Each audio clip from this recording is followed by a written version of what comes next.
Guys welcome back to my channel Manoj teaching and lifestyle. তো আজি মই আছোঁ আমাৰ স্কুলত এজন ষ্টুডেণ্টৰ সৈতে।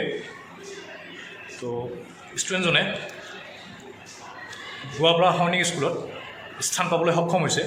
আহকচোন তেওঁৰ সৈতে কিছু মই কথা পাতোঁ আৰু কেনেকৈ ছিট পালে কি কথা জানিবলৈ চেষ্টা কৰোঁ, যাৰ জৰিয়তে আপোনালোকেও অলপমান মটিভেশ্যন পাব আৰু কেনেকৈ তাত ছিট পোৱা যায় সেই বিষয়ে জানিব বা এই বিষয়ত আগবাঢ়িব পাৰিব।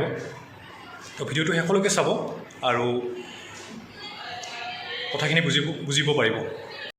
আমাৰ স্কুলৰ ফেকাল্টি MP হাই স্কুলৰ ইয়াৰ ৰাজেশ মণ্ডলে ক'ত পাইছা তুমি? সৈনিক স্কুলত ছিট পাইছে। তুমি মাছ তো কোৱাচোন তুমি তাত কেনেকৈ পালা, কি কথা, যাতে ষ্টুডেণ্টখিনিয়ে গম পায়, তোমাৰ পৰা মটিভেট হ'ব পাৰে। প্ৰথমতে মই 2020 মোৰ পেৰেণ্টছে আৰু কি সৈনিক স্কুলত এডমিশ্যন লয় বুলি ক্লাছ 9ত গম পালে। তাৰপিছত তেওঁলোকে আহি মোক ক'লে যে তই এডমিশ্যন ল'বি নেকি, তই পৰীক্ষা দিবি নেকি। তাৰপিছত ময়ো ক'লোঁ যে হ'ব মই দিম। তাৰপিছত মই ভবা নাছিলোঁ যে ইমান এটা মানে মই এডমিশ্যন পাম বুলি। তাৰপিছত গাইড আনিলোঁ অনলাইনৰ পৰা।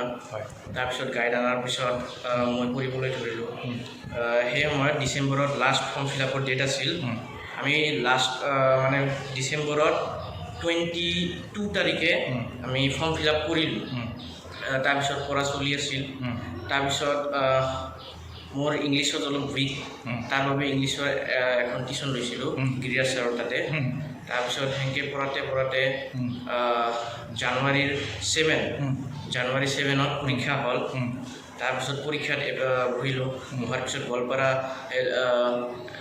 লিটিল ফ্লাৱাৰ নামৰ এটা স্কুল আছে, তাতে হ'ল এণ্ট্ৰেঞ্চত বহাৰ পিছত দিলোঁ, ভালে হ'ল।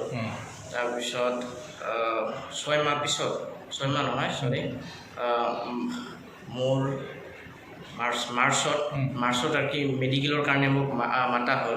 গোৱালপাৰা যিটো চিভিল হস্পিটেল আছে তাতে মোৰ মেডিকেল হ'ল।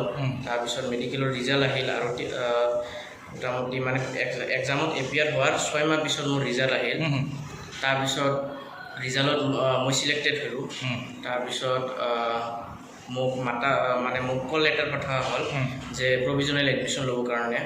তাৰপিছত প্ৰভিজনেল এডমিশ্যনৰ কাৰণে জিমেইলত আমাৰ যিটো জিমেইল দিয়া হৈছে সেই জিমেইলেদি ডকুমেণ্টছ পঠাব লাগে, ডমিচিয়েল, PRC, আধাৰ কাৰ্ড।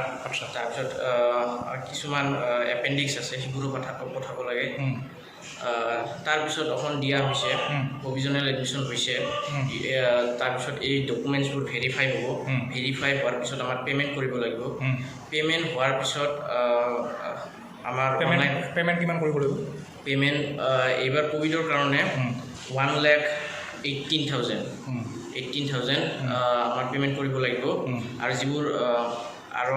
যিবোৰে মানে নোৱাৰে মানে একেলগে ইমান পে'মেণ্ট কৰিব, সিহঁতে মানে দুটা পে'মেণ্ট কৰিব পাৰে, যে প্ৰথমত 70% পে'মেণ্ট কৰিল, তাৰপিছত বাকী 30% পে'মেণ্ট কৰিব পাৰে।